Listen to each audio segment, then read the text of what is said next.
नमस्कार, मैं डॉक्टर ज्योति प्रसाद। आप सुन रहे हैं द ह्यूमन बायोलॉजी पॉडकास्ट। हमने पिछले एपिसोड में सेल थ्योरी और सेल के बारे में जाना। हमने ये भी जाना कि सेल मेम्ब्रेन क्या होता है और इसके फंक्शंस क्या क्या होते हैं। अगर आपने वो एपिसोड नहीं सुना है तो आप ऊपर दिए गए लिंक से बैक जा सकते हैं और पहले वो एपिसोड सुन सकते हैं। और अगर आप हमारे पॉडकास्ट में इसे सुन रहे हैं तो पिछला एपिसोड पहले सुनिए, इसके बाद ये सुनिए।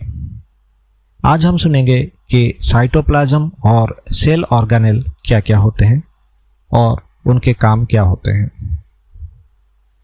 जो सेल के अंदर लिक्विड या जेलेटिनस सब्सटेंस होता है उसको कहा जाता है साइटोप्लाज्म। साइटोप्लाज्म में जो स्ट्रक्चर होते हैं उनको कहा जाता है सेल ऑर्गेनेल्स। साइटोप्लाज्म दो स्टेट में रहता है। सेंटर की तरफ ये थोड़ा डेंस रहता है जिसको जेलेटिनस या जेल कहा जाता है। पेरिफेरी की तरफ ये थोड़ा लिक्विड रहता है जिसको सॉल कहा जाता है। मतलब साइटोप्लाज्म हमेशा दो स्टेट्स में रहता है। एक होता है सॉल यानी सॉल्यूशन, एक होता है जेल यानी जेलाटिन। और ये जो दो स्टेट है ये आपस में बदलते रहते हैं। इसको कहा जाता है सॉल जेल फेनोमेनन। मतलब जो जेलाटिन है वो सॉल्यूशन में बदलता है, जो सॉल्यूशन है वो जेलाटिन में बदलता है। इसको कहा जाता है सॉल जेल फेनोमेनन। सेल का जो सबसे बड़ा हिस्सा होता है वो होता है साइटोप्लाज्म। इसमें 70 से 90% तक वाटर होता है। इसके अंदर आयन्स होते हैं। आयन्स जैसे calcium, magnesium, sodium, potassium. Sodium नहीं होता है, सोडियम बाहर होता है, कैल्शियम भी बाहर ही होता है। Glucose, amino acids, proteins, lipids, ATP and waste products, ये सारी चीज़ें सेल के अंदर होते हैं यानी साइटोप्लाज्म में होते हैं। तो सेल में बहुत सारे स्टोरेज प्रोडक्ट्स होते हैं, लिपिड ड्रॉपलेट्स होते हैं, ग्लाइकोजन ग्रैन्यूल्स होते हैं। ये सब भी साइटोप्लाज्म में ही होते हैं। सेल की एग्जिस्टेंस के लिए, for the existence of the cell, जितने भी केमिकल रिएक्शंस होते हैं वो सारे सेल के अंदर नहीं साइटोप्लाज्म में ही होते हैं। सो एंजाइम्स जो भी चाहिए होती है सेल की सर्वाइव के लिए वो सब साइटोप्लाज्म में मिलते हैं। अगर पूछा जाए कि सेल में सबसे ज़्यादा मेटाबॉलिक एक्टिविटी या फिर केमिकल एक्टिविटी कहाँ पे होती है तो आप बताएंगे साइटोप्लाज्म में। साइटोप्लाज्म के अंदर हमें बहुत सारी ऑर्गेनेल्स देखने को मिलते हैं। जैसे शरीर में ऑर्गन्स होते हैं, सेल के अंदर ऑर्गेनेल्स होते हैं। ये छोटे छोटे चीज़ें होती हैं। So organelles are specialized structures with characteristic shapes that have specific functions. तो ये जो ऑर्गेनेल्स हैं ये हमारे सेल की होम्योस्टैसिस को मेंटेन करते हैं। होम्योस्टैसिस क्या होता है ये हमने सेकेंड एपिसोड में पढ़ा था। अगर आप नहीं जानते तो पहले वो एपिसोड आप सुन लीजिए। पहला ऑर्गेनेल जो हम पढ़ेंगे वो है राइबोसोम। राइबोसोम सेल के अंदर छोटे छोटे कणिकाओं की जैसे दिखते हैं। ये अकेले जब घूमते रहते हैं इनको कहा जाता है मोनोसोम्स। जब ये ग्रुप में आते हैं तो इनको कहा जाता है पॉलीसोम्स। ज़्यादातर राइबोसोम्स जो होते हैं वो आरएनए से बने हुए होते हैं और राइबोसोमल आरएनए जिसको कहा जाता है उनसे बने हुए होते हैं। माइक्रोस्कोपिक मतलब अल्ट्रा माइक्रोस्कोपिक और लाइट माइक्रोस्कोपी के द्वारा अगर हम इसे देखते हैं तो इसमें दो यूनिट्स होते हैं। राइबोसोम को ATS साइज बताया जाता है। इसमें दो सब यूनिट्स होते हैं। राइबोसोम हमारे सेल के अंदर एंडोप्लाज्मिक रेटिकुलम और न्यूक्लियर मेम्ब्रेन के ऊपर लगे हुए होते हैं। और माइटोकॉन्ड्रिया के अंदर भी हमें राइबोसोम्स देखने को मिलते हैं जिसको हम ऑक्सीसोम्स कहते हैं। इनका काम क्या होता है? दे सिंथेसाइज प्रोटीन्स।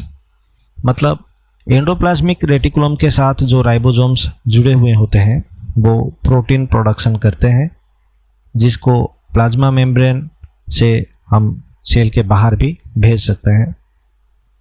सेल्स जो होते हैं जो सीक्रेशंस करते हैं, जैसे ग्लैंड सेल्स होते हैं, हार्मोनल सेल्स होते हैं या एंजाइमेटिक सेल्स होते हैं, उनमें राइबोसोम्स का काम बहुत ज़्यादा होता है।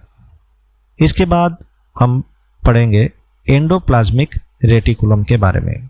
Endo means inside, plasma means cytoplasm. तो साइटोप्लाज्म के अंदर रेटिकुलम मतलब सूता, मतलब थ्रेड जैसा दिखने वाला चीज, जिसको कहा जाता है एंडोप्लाज्मिक रेटिकुलम। ये एक नेटवर्क होता है मेम्ब्रेन्स का, मतलब बहुत सारे मेम्ब्रेन्स होते हैं जो सेल के अंदर मिलते हैं। ये 2-3 तरह के होते हैं, जैसे कभी कभी ये ट्यूब की तरह दिखते हैं तो इनको ट्यूबुल कहा जाता है। जब ये फिंगर जैसे दिखते हैं तो इनको सिस्टर्नी कहा जाता है, CISTERNAE। कभी कभी ये बॉल जैसे दिखते हैं, इनको सैक्यूल्स कहा जाता है। तो ये भिन्न भिन्न तरीके के होते हैं और ये सेल के अंदर भर्ती होते हैं, इसीलिए कभी कभी इनको सेल का साइटोस्केलेटन भी कहा जाता है। 2 तरह के एंडोप्लाज्मिक रेटिकुलम होते हैं, एक होते हैं रफ एंडोप्लाज्मिक रेटिकुलम और एक होते हैं smooth endoplasmic reticulum. Rough endoplasmic reticulum को ऐसे क्यों कहा जाता है? क्योंकि माइक्रोस्कोप के अंदर जब हम एग्जामिन करते हैं तो ये एंडोप्लाज्मिक रेटिकुलम होते हैं, इनका सरफेस रफ दिखाई देता है क्योंकि वहाँ पर राइबोसोम्स होते हैं। और स्मूथ एंडोप्लाज्मिक रेटिकुलम के ऊपर राइबोसोम्स नहीं होते हैं। जो रफ एंडोप्लाज्मिक रेटिकुलम होते हैं वो सिक्रेटरी प्रोटीन्स प्रोड्यूस करते हैं, और जो सेल ज़्यादा काम करते हैं वहाँ पे रफ एंडोप्लाज्मिक रेटिकुलम ज़्यादा दिखाई देते हैं, जैसे स्केलेटल मसल्स।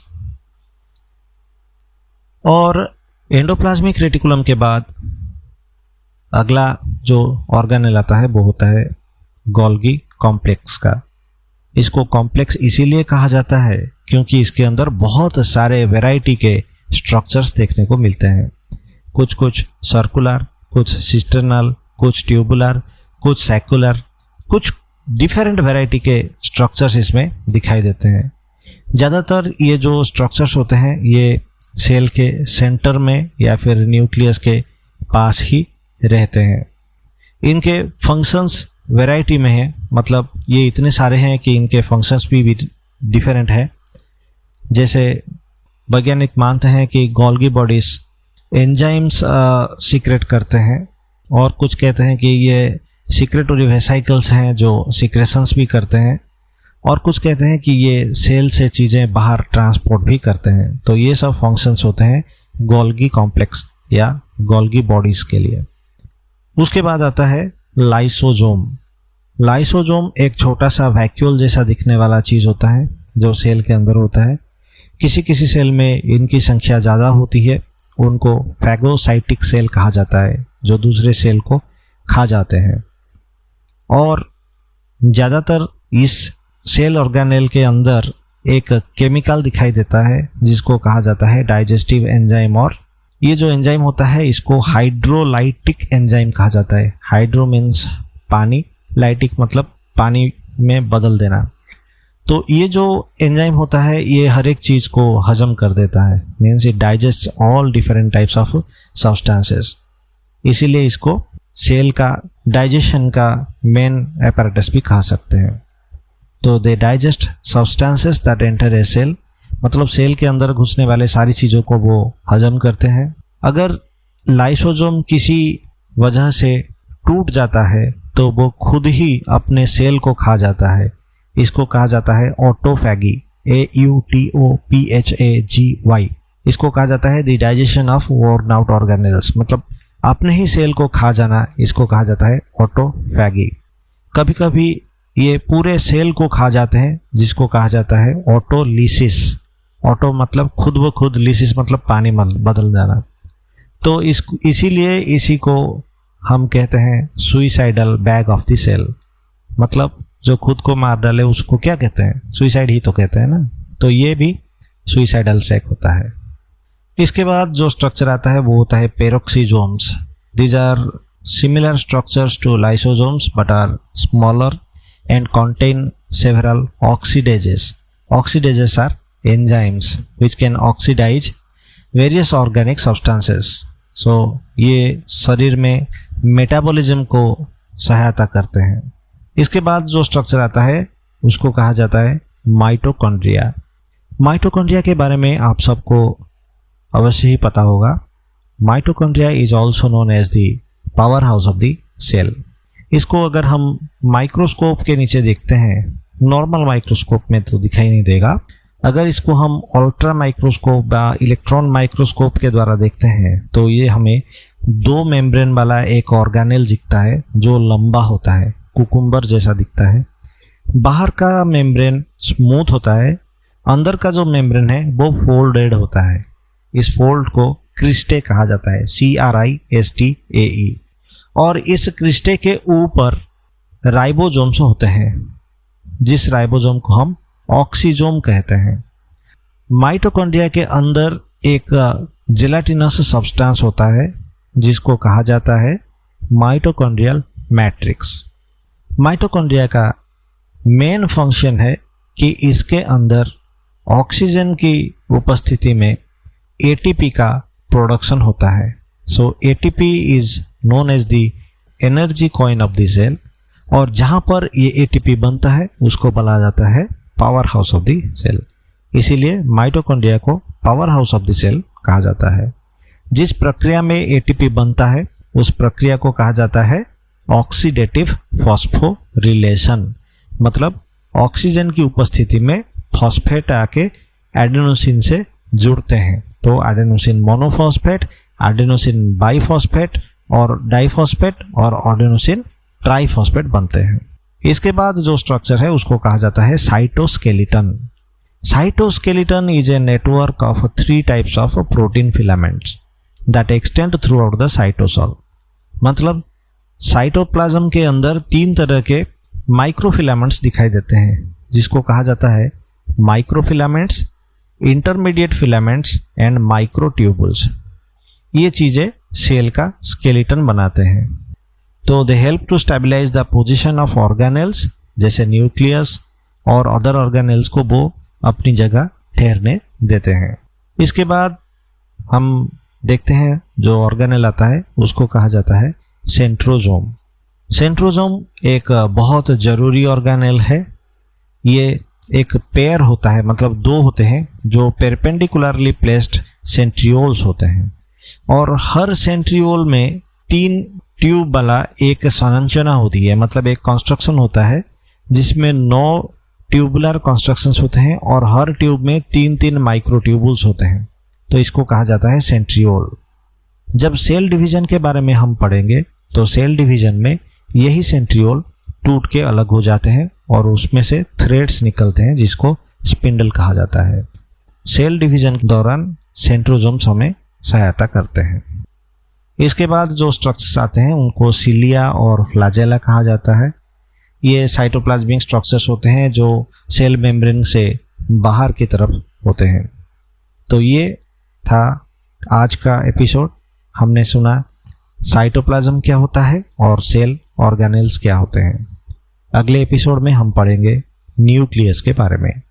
अगर आपको हमारा पॉडकास्ट अच्छा लगता है तो अपने दोस्तों के साथ इसे शेयर करें और हमारे इस चैनल को लाइक करें और सब्सक्राइब करें, ताकि हमारे आने वाले सारे एपिसोड्स आपको सुनाई दे। और अगर आपके मन में कोई सवाल हो या कोई क्वेश्चंस हो तो आप हमें कमेंट्स में क्वेश्चन लेकर भेज सकते हैं। उनके लिए हम स्पेशल एडिशंस भी प्रस्तुत करेंगे। तो आज के लिए बस इतना ही। अगले एपिसोड में हम सुनेंगे न्यूक्लियस के बारे में। धन्यवाद।